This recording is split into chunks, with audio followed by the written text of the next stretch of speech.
So I think what we're going to do, I think Kevin agreed to it. It works best if we have a question and answer. And I think, Kevin, you might want to make a few comments, and then we'll just open it up to the press, if that's agreeable to you. Oh, sure, yeah, and thanks for having me here. It's a pleasure to be here. I was on the Board of Scholars for probably about 20 years, I guess maybe. It seems about right, but I can remember reading ACCF studies back when I was even in grad school, that you've been out there at the forefront of thinking about tax reform for as long as I've been paying attention to it. I think that the thing that we've been working on the most in the last few months has been tax reform, that it's really close to the finish line. Secretary Mnuchin and I were joking in the Roosevelt Room at a tax meeting a couple days ago that it's the time right now to just hand the ball to Marshawn Lynch. We don't really want to run a pass play right now, but we're very hopeful that this thing will get into the end zone sometime soon, and quite confident that it'll be a big plus for the economy. So we're happy to talk about whatever people want to talk about, of course, but tax reform is front and center on all of our minds. The one thing I can say is that the thing that I think might be underappreciated about the way the tax reform has gone is that the president was really insistent from the beginning that it be regular order, that that our vision be there at the beginning and our non-negotiables kind of on the table, but then Congress is to do its work through regular order, that they should argue about it. They each come into the room with a different sense about how to trade off equity versus efficiency, and what rate they want and what fairness and redistribution would make them want to vote for the bill. And that process, I think, has worked out really well. If you look at, I know that there have been a lot of stories about, oh, this guy's going to destroy the bill, we're not going to vote for the bill because of this or that, but I think that all of that is the way our founding fathers thought it should happen. And I think that process is still going on, and so one thing I would just ask about the questions is that I'm not here to put my finger on the scale for something that's being disputed between the House and the Senate right now, that we've been respectful of the legislative process from the beginning, and we're going to continue to be. And if someone up there wants to ask us, well, what about this, what about that, we of course have those conversations, but it's not something that I'm not going to break news about a White House position on something that's being negotiated in Congress. And so if we do have questions, then please, you could ask the question, but I'm not going to, I'm not going to be very helpful, I think, if you do. Kevin, if I could, also we have 4 sponsors of this event. Rob Nichols here from the American Bankers Association, then we have the American Beverage Association, we have NAREIT, and then we have Prudential. And more importantly, for me, maybe not for you, I've almost got my full board here, and that's important because they can determine if I can continue to work or not. So I appreciate it. Who would like to ask the first question? Please identify yourself, sir. Oh, there's a mic coming for you, Mark, there, just so others can hear you. Yeah. No, good morning. Thank you for joining us. I'm Mark Johansson. I work for Boeing, and of course we're thrilled with potential gains, especially the favorability for global companies through this tax bill. Just wanted to ask you, it appears that the economy is really roaring. The stock market is reaching new highs. They seem to be anticipating a very good return on what the administration is doing with the economy. Could you kind of just address yourself to the current situation, GDP growth, et cetera, just your perspective? Sure, and I think that it is actually a nice backdrop to think about as we think about the impact of tax reform going forward. That you kind of course, want to know what the setting is that we're putting the tax reform into. And if we were in a recession right now, then I think that we would model the effects of the tax reform quite a bit differently. And so it is a good place to start the conversation. Thanks for the question. The President tweeted our analysis of the most recent third quarter GDP release. The career staff at CEA has been following closely the hurricanes, and even like while the hurricanes are happening, because the CEA is just about one of the larger organizations within the White House. We do a lot of data analysis. We tend to in the Houston floods, we had sort of real-time flood data that we were merging with Zillow and other real estate data so that we could actually see like how much water was affecting each house. And so when we were putting out estimates of the damage, they were based on a lot of data analysis. And that same team says that if you exclude the negative effects of the hurricane, because a lot of economic activity stopped, refineries closed, restaurants weren't open for a while, the third quarter GDP was pretty close to 4%.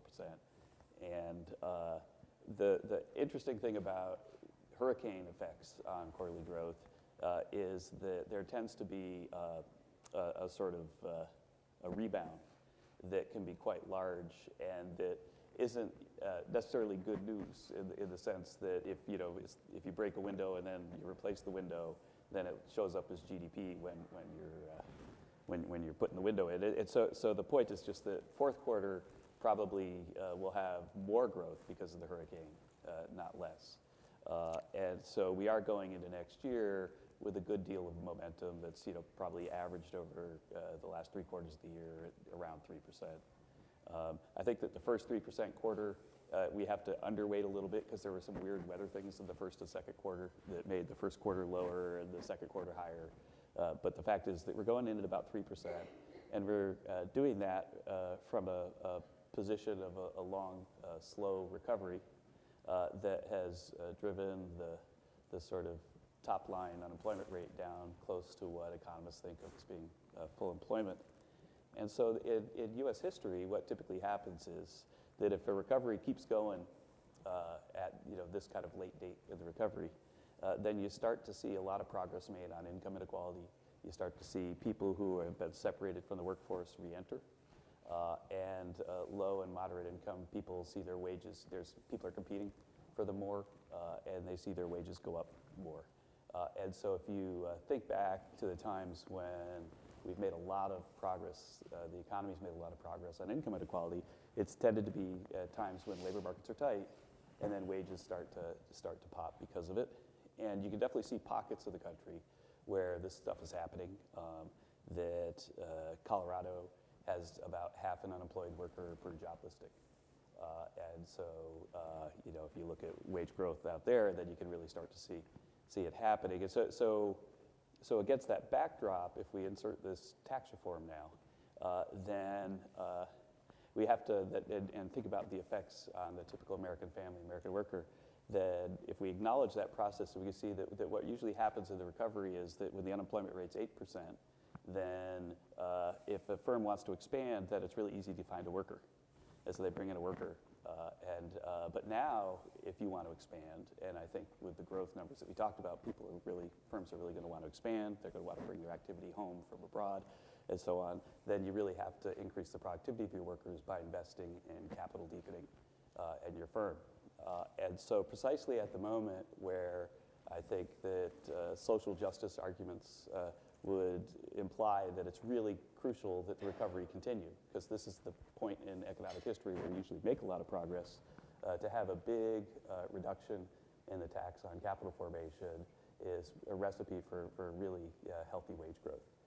And so, I think that people will see the first glimpse of the tax cuts if they pass after the withholding tables change, probably maybe by February.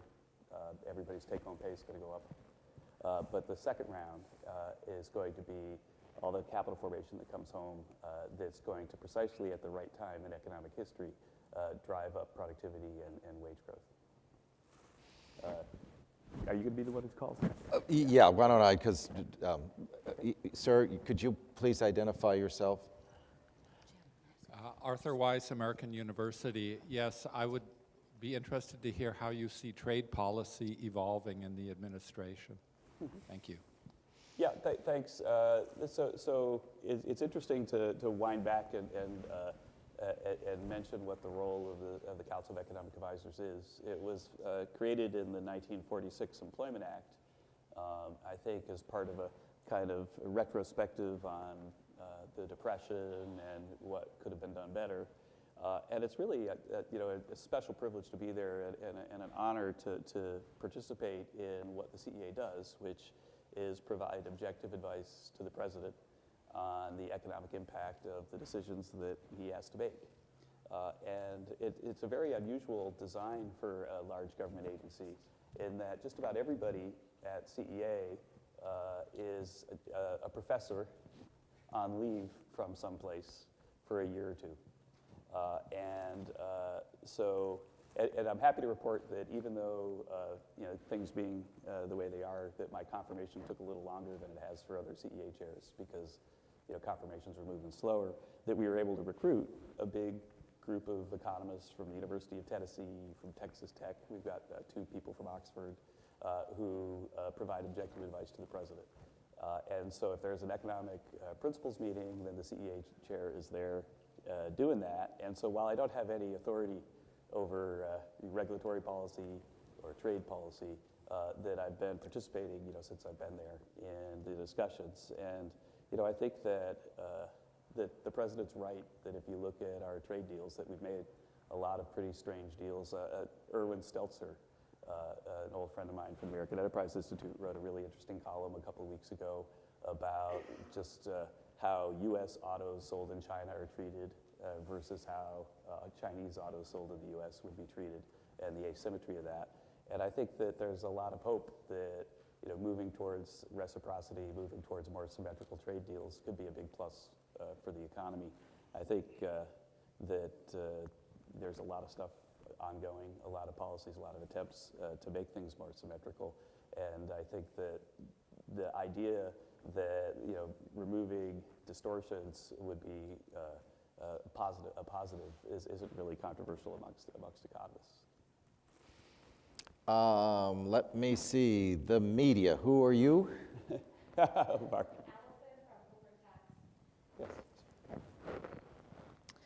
So I wanted to ask, I know at Cato last week you had expressed that the president would be really unhappy with raising the corporate tax rate from 20%, and then over the weekend he expressed more of an openness to potentially raising it to 22%. And so I wanted to ask what was behind kind of the thinking, why did he maybe ease his stance in that regard? And are there certain things he'd be more willing to trade to raise that corporate rate, SALT deductions or bringing back some of those or some other changes? I think that the president has spoken for himself on these things, and he's acutely aware of how important marginal tax rates are, and also I guess acutely aware that in a conference that sometimes things move around. And I think everybody in the White House is cognizant of the fact that there are things that they are working on repairing, like maybe the AMT stuff, that might require revenue from a different source, and we don't want to get out in front of that process. But I think that the kind of trade-off that the president talked about is the kind of thing that if we modeled it, if there are rates, income tax rates that are changing and corporate tax rates that are changing, then it's not necessarily undermining the positive economic effect of the bill because you've got two ends moving. And so the president has said what he said, and I think that's cognizant of the process that's ongoing, and the fact that some of these parameters might now, close to the end zone, have to be moved. Kevin, one of the interesting things that as I've followed you in recent weeks is, tell us about the tax policy view of the leftist government of Greece, where they are on corporate tax rates, and also the glorious French. I think they also understand that we need to get corporate rates down. I think or the OECD, I'm privileged to be the chair of the Economic Policy Committee at the OECD, and my chief of staff, who many of you know, DJ Norquist, who's here in the front row, and I just ran a meeting in Paris where people who have a job kind of like mine in governments all around the world, where there was nobody who disputed the idea that there's significant positive growth effects of corporate tax. And there was kind of, I think, at the OECD meeting, a kind of widespread sense of relief that the U.S. was entering the community of nations by having a corporate tax system that was kind of up to industry standards. And so, yeah, I think that it's about time that we get the corporate tax policy fixed here in the U.S. It's something that international bodies, nonpartisan bodies, have been calling for a long time. And I'm kind of surprised that it's viewed as a controversial thing in any quarter here in the U.S. And obviously, President Obama called for a lower corporate rate. 28% rate, Yeah. that's right. Who wants to come next? Aha, we have got the media again and a top dog there. Who are you again? Paul Beckett from the Wall Street Journal. Thank you very much. Bureau chief, too. Thank you, Mark. Could you talk a little bit about post-tax reform? There's obviously a lot of interest in welfare reform and infrastructure, which are two priorities that have been set out. Could you map those out for us a little bit, assuming that tax reform is wrapped up in the schedule that you've discussed? Yeah, sure. The White House has been working on lots of different policies since I've been there, including welfare reform and infrastructure. And so it's not the case that we've been 100% focused on tax, across the entire staff, and now the whole entire staff is going to move over and focus on this or that. There's been a lot of work on what an infrastructure bill might look like next year, and also what welfare reform steps we could take. I don't have any news to make, sorry, on that, but the president has said that those things are next up, perhaps welfare first, and I'm sure you'll have lots of stuff to write about someday soon, because it's been pretty advanced in the process. A competitor, right? And you are from the Hill? What's your name? Hi, Nate. I just wanted to ask you, it seems like poll after poll shows that the public doesn't support the tax bill. Many people think that their own taxes will go up, and they view this as something that will mostly benefit like corporations and the wealthy. I wanted to see if you had any thoughts as to why the polls aren't, looking good for you guys, and if you think that the public will be won over, if you guys are concerned about these at all. Yeah, thanks for the question. I'm not an expert on polls, and I have, seen Kellyanne talk about it with me a little bit, and I think that one of the problems with polls, and that's true in the tax space too, is that exactly how you word the question has a big impact on the way people respond. And so if you ask the question, how do you feel about a big tax cut for the rich, then people tend to respond negatively.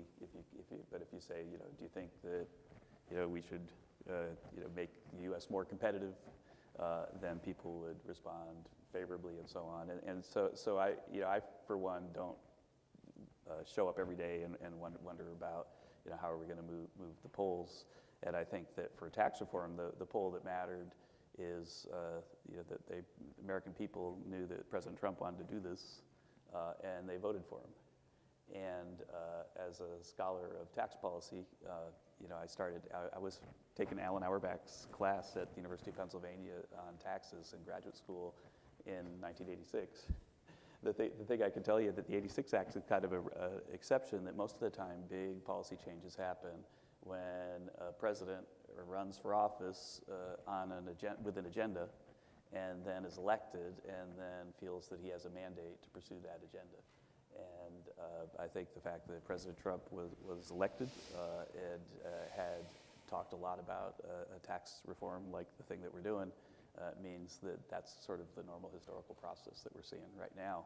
And I think that if the American people didn't want a big tax reform, then they would have voted for Mrs. Clinton more than they did.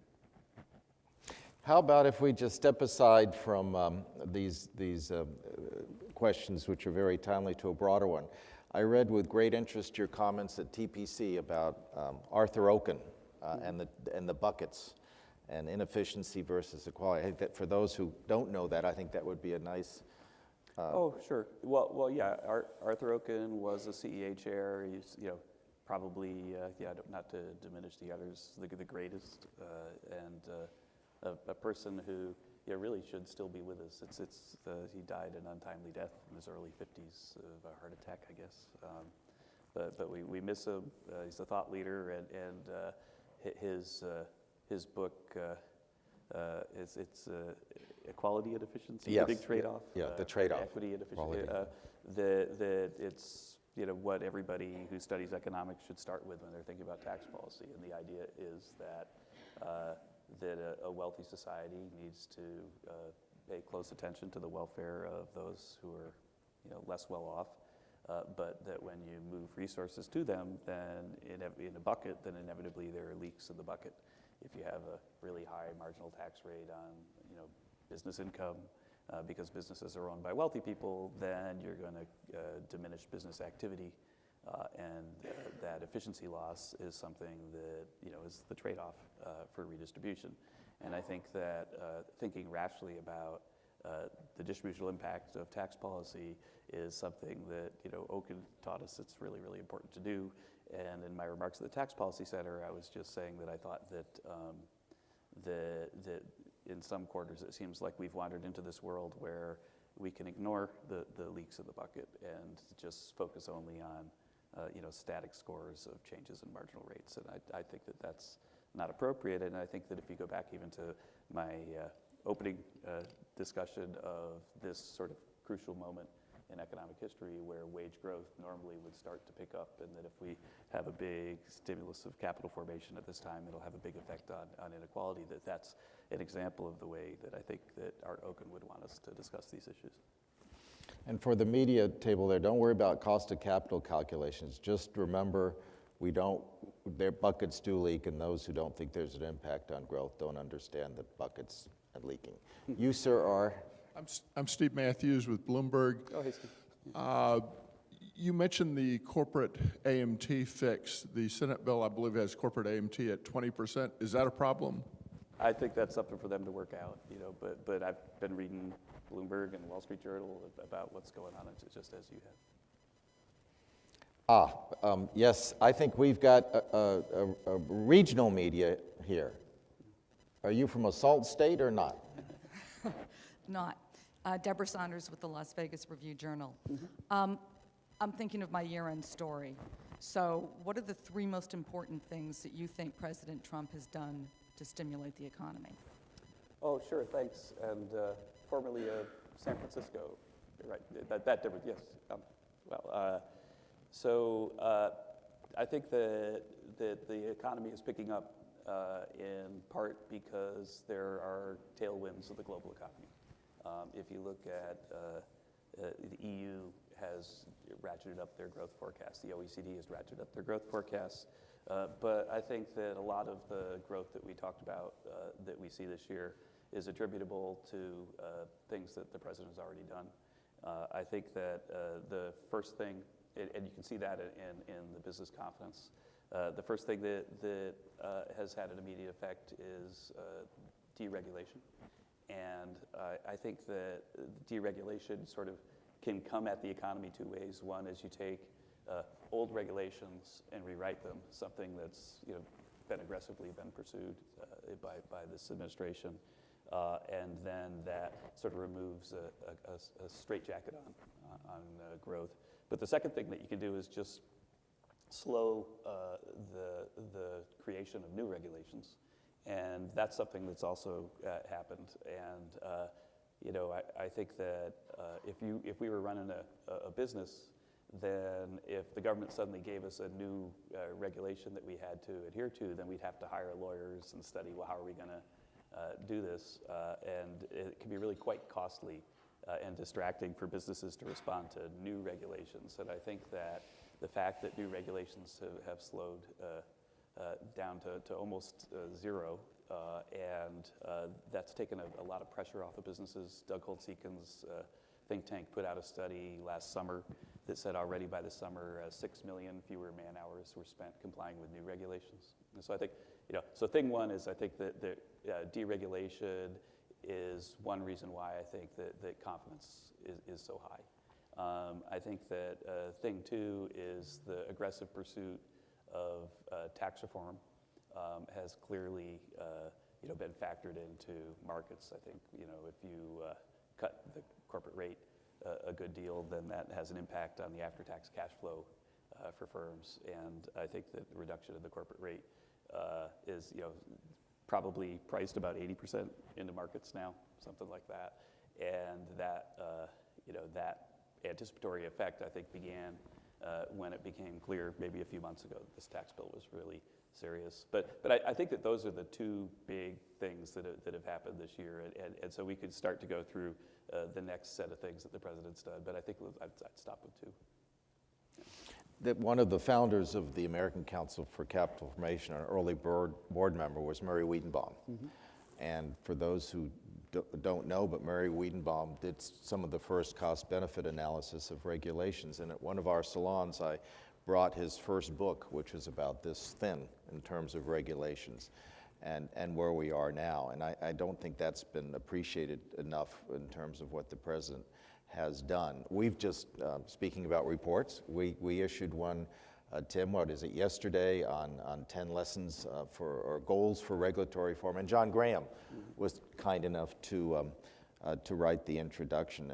And I'm not sure if you're aware, but there's actually bipartisanship on that in the Senate. There's a bipartisan caucus that we're working with that is Johnson and it's Rounds, and the governors are very interesting because they deal with it a lot, and King and Manchin. So it actually, just the one thing to follow up, one last thing on this too, to circle back into what you said, because you said report, that we at CEA put out a study on the impact of regulation and deregulation on growth. And going back to the Paris meeting that DJ and I were just attending, this is not controversial stuff. That the OECD basically has pillars that they recommend that OECD nations pursue in order to go for growth, and infrastructure reform, tax reform, and deregulation, are right there in the center. And if you look at OECD measures of how costly regulations are in the U.S., we're way down at the bottom of OECD nations. We've got a lot of potential ground that we can make on growth if we pursue just the pillars that are widely accepted. And one would hope, given how wide the acceptance is of these things, that at some point we could go back to being a nation where people recognize that there's widespread agreement about what we can do to make our country better and pursue it on a bipartisan basis. And I would encourage those of you who do not to really go to the CEA website, because I think Dr. Hassett is entirely right that is an organization which always attracts the best and the brightest from academia. I mean, Richard, wasn't Larry Summers working for Marty Feldstein, or do and I Paul have it wrong? Krugman, they were both there at the same time. Yeah, That's right. so those are the best economists of really objective, solid work, which is not politicized. Who wants to jump in next? We've got the media, and we've got a scholar here. You are. Oh yeah, wait for the mic, please. Bob Davis, American Bankers Association. You've alluded a couple times to the impact of tax reform and other economic policies on the international side. Sometimes when you read commentary, you think international is all about bilateral and multilateral negotiations. But could you comment a little bit on the impact of economic policy that will really change what those negotiations are about? I don't want to suggest that economics makes agreements irrelevant, but it certainly will change what goes on in those negotiations. I'm not a person who is involved with negotiations, except maybe with my teenage son, and I seem to always lose those. But I think that you're right that economics has a big impact on the setting within which negotiations happen. And this is something that I have been talking about and spoke about at the Tax Policy Center and Tax Foundation event. That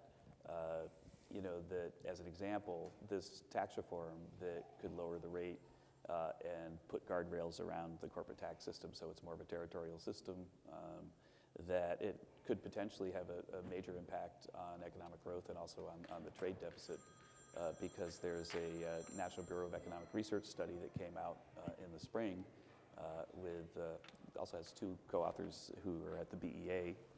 So it's kind of a national treasure, the Bureau of Economic Analysis, where they estimated that transfer pricing by U.S. multinationals about doubles the U.S. trade deficit. And so instead of making stuff here, you make it in Ireland, you pay too much for it, you move the income to Ireland, you import it back into the U.S. That's the game that people do to avoid taxes. It's a hard game for our friends from Boeing to play, because they have like just one really, very a lot of production here in the U.S.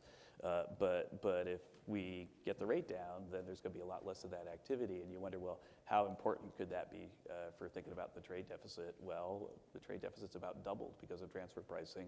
If we reduce transfer pricing, it could go a long way towards improving the trade balance for the U.S. There are other effects, of course, with tax reform. So if we have a lower rate, then foreign companies might want to invest a lot in the U.S. We hope they do. But there are things that could move in the other direction as well. Who wants to jump in now? And let's go from the private sector to the media table. And you, ma'am, are? I'm Lydia DePillis with CNN Money. And you mentioned infrastructure. President campaigned on infrastructure. Sounds like there's a plan somewhere in a filing cabinet. But this tax plan is projected to open up another $1 trillion worth of deficit. How do you propose that a substantial infrastructure plan would be financed in that environment? Yeah, that's something that we'll have a lot more information on, as the infrastructure bill moves forward. I don't have details of an infrastructure bill. What we've got, I mean, this is just one piece of the economic package, and I think we're all concerned about the deficit, and there's ways to deal with that also on the spending side. Who wants to jump in next? Let's just do one more media, the nice lady there. Thanks. Gina Chan with Reuters Breaking Views. You've talked about the corporate tax rate cut and the effects of that on average wages for household income going up about at least $4,000. But in recent earnings calls from CEOs, they've talked about using any of the effects of that and additional profits to return capital to shareholders, whether it's in the form of buybacks and dividends. The latest Business Roundtable survey also showed that CEOs don't actually expect a big surge in hiring, which is also another thing that the White House has talked about in terms of the corporate rate cut and possibly a jobs hiring spree. So I wanted to just get your thoughts on how you sort of reconcile those thoughts from CEOs and what they're thinking about in reality and sort of your projections of what the effects could be. Thank you. Sure, thanks. This goes back to, there are surveys back even when I was in grad school that ask CFOs, hey, if we change taxes, what are you going to do? And the surveys of CFOs very often have found that CFOs report that they don't pay much attention to taxes, that they're going to make their decisions based on other factors, and taxes won't affect their activity. And that's something that's inconsistent with their actual actions.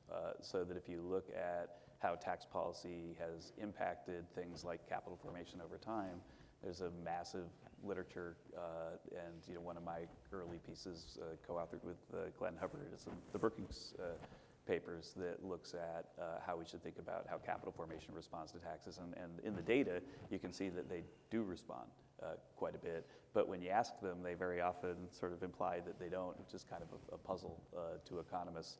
I think that if you ran a business and I ran a business and suppose that we changed the tax code so that it was a lot cheaper to run your business one way, like with machines, and you responded and I didn't, then you'd put me out of business. And I think they have to logically respond if they're pursuing their fiduciary duty to their shareholders. And I think that the key channel, though, is right at this moment the capital investment. That right now we locate a factory in Ireland, we move the money to Ireland, and create the jobs in Ireland and avoid the U.S. tax. So that's the system that we have in the world after the tax bill. Then the incentive to do that is going to be radically reduced, and we expect that that's going to induce firms, as we see even, in fact, I think the Business Roundtable CEOs put out a statement about how they would be doing this. It would induce firms to invest in the U.S. and to form capital. And I think that's something that you guys have been writing about since before I started writing about it. And Arnold Harburger, is still on our board in terms of some of those preliminary investigations. Sure. I'm very sensitive of the chairman's time. He's been so generous. He's giving us a little more time. I think we're going to go another 11 minutes, so jump in. Who wants to, this is Richard, the first executive director of the ACCF. Richard. Hi, Richard. Use the mic. Pardon me? Use the microphone. Oh, yeah. Thank you. My colleague Dan Mitchell and I, for almost 20 years now, have been fighting the OECD. You mentioned your role there. And I realize the economic shop is totally different than the tax shop. And what we've been fighting is the OECD effort to stop what they call harmful tax competition. Now, many of us think tax competition is a very fine thing and ought to be encouraged. And it's not so much a question, but I would just encourage you, when you're over there, to try to put your foot on those folks. Put my foot on those folks. I think that you're right that tax competition has moved tax policy around the world towards optimal tax design. And that one of the risks of international bodies in terms of risks for the world's citizens is that they would form like a policy cartel that protected countries against competition from other countries that have better policies. And I know that the sort of tax harmonization crowd is pursuing an objective that's not economically optimal, and that's something that you and Dan have been writing about for a long time. I think that the OECD has a really large staff of incredibly talented PhD economists, and they do a lot of great work that I think has value for places like the U.S. or other members of the OECD, because they aren't really partisan. Right, and so right now, we were just discussing the wage effect, and I know there's some people say, oh, the wage effect's much smaller than Kevin says, and then having another place where you can go look and see, well, what does the OECD say about what a country ought to do to get more growth, or they ought to have a tax reform, they ought to invest in infrastructure, they ought to deregulate, and you can even use the OECD numbers to say, well, what if the U.S. had regulatory costs that were comparable to the Netherlands? Turns out the Netherlands does it pretty rationally. Then how much growth would you get? And so I think that's a pretty valuable resource for the economic community. And I don't think that, though, that when you have a lot of talented, smart people working on stuff, that you're going to agree with every study, right? But having a resource like that is something that I think I celebrate. And we have got the gentleman there with the white hair and tie, distinguished. You are? Good morning. Mike Roman, ExxonMobil. I guess no forum like this would be complete without a question on energy. And energy, obviously, with a lot of help from the administration, is becoming a big factor in U.S. economic growth. And hopefully we can continue to be the reliable, affordable, secure supplier of energy that we are now and going forward. In order to make that happen, there are supply chains, and one of the biggest ones is the North American supply chain. And I'm just wondering, has there been any discussion about the factor of energy in the NAFTA negotiations and making sure that a strong NAFTA stays in place in order to allow those energy markets to continue to be able to grow, expand, and add value to the U.S. economy?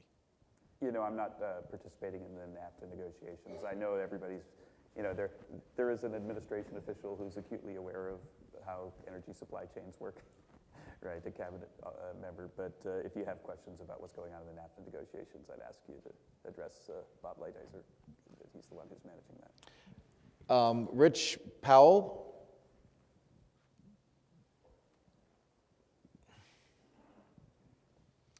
I'll take another stab at energy that might be closer to the mark. Rich Powell from the Clear Path Foundation. Part of the economic resurgence of the United States is obviously driven by this disruptive change we've had in domestic energy supply, driven in part by public sector spending on energy innovation. And I wonder what your view is on continuing those good times with further deep public sector support for the sector.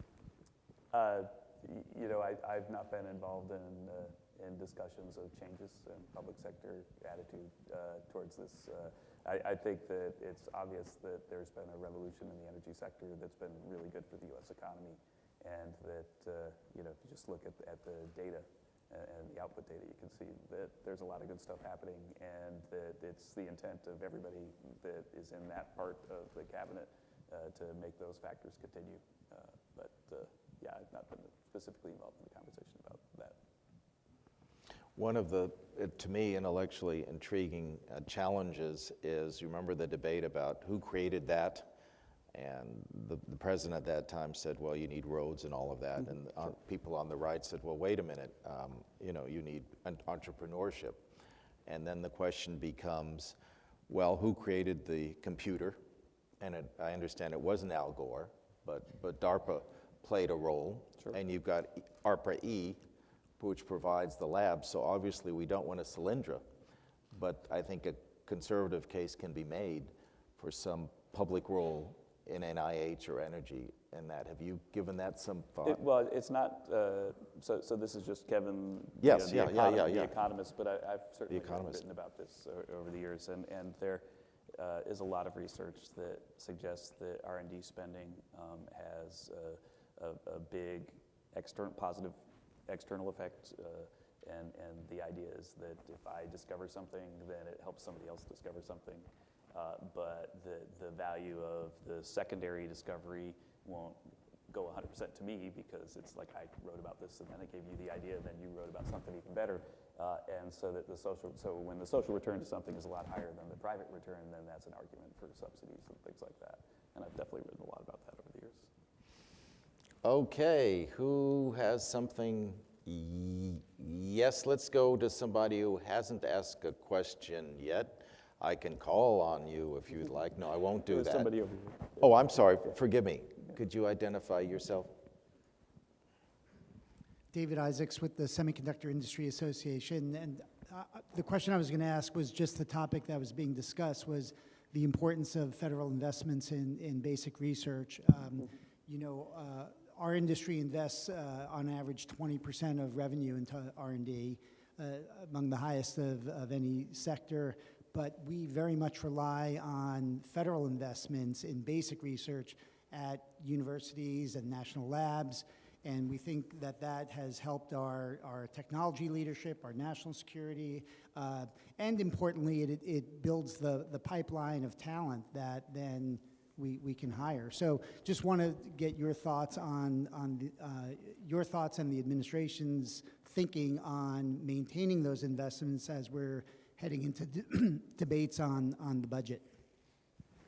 Sure. Well, I think that my role at CEA is to provide objective analysis and talk about the economics of things. And what I can say is that if asked to analyze, or when we are asked to analyze, then I think our analysis shows what is in the literature, that there's a big gain to the U.S.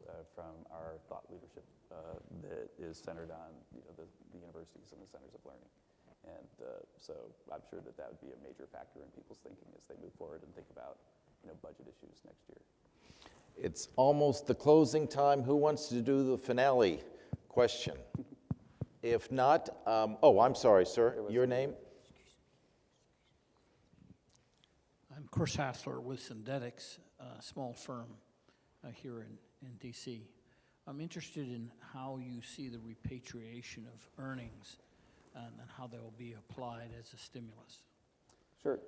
Thanks. There was a, CRS report that looked at the last repatriation holiday and found that it didn't do much to stimulate investment. And I think that that's something that an economist or a person at ACCF anyone would have anticipated, because they didn't really change the corporate tax code. They didn't change the user cost of capital. They didn't do anything to make people want to invest in the U.S. They just gave them a chance to bring the money home.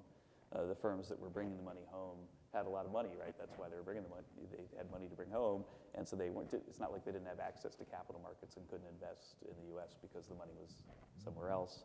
I think that the big difference now is that we are making the U.S. a competitive country again. And so when you're thinking about, where's all that capital formation going to come from? The economic models that find that you don't get much growth from this tax plan. I'll say that there's all this crowding out, that we can only fund the capital in the U.S. if people save more, and savings elasticities are kind of small and stuff like that. And I think the reason why that analysis is not, helpful at the current time for understanding what's going to happen is that there's all this cash that can be used to finance capital spending here. There's all this transfer pricing that can be slowed, which could fund capital formation here. And so the capital spending spike that one would expect to see beginning next year is something that it's easy to envision how to finance.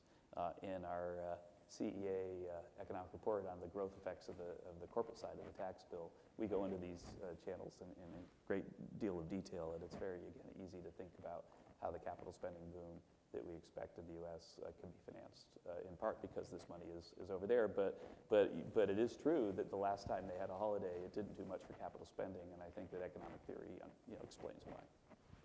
Which is very, very interesting, because we were involved, Ellen Sinai did an analysis the last time, and a lot of members of Congress said, it didn't work, and I think you explained why it didn't. So to conclude, you certainly got the highest honors at Swarthmore, deservedly. No, just high, not high. highest. Okay. I assure you I didn't get high. In college, yeah. I might have had a chance if you were teaching there. Probably not, because it would have been a good course, but my intellect still wouldn't have improved. When Kevin was nominated to the CEA, there were academics both on the right and the left who congratulated and were so pleased that he was nominated. These were policymakers in Democratic and Republican administrations and some of the best economists. I think you can see why Truman was right. We need a two-handed economist, but we have one here, which I think helps the process along. And finally, I'd like to say that I think the country, and we're also lucky to have you at the CEA, and please join me in a round of applause for the 29th chairman. Thank you very much. Thank you for your questions. Thank you so much. Thank you. Really. Thank you.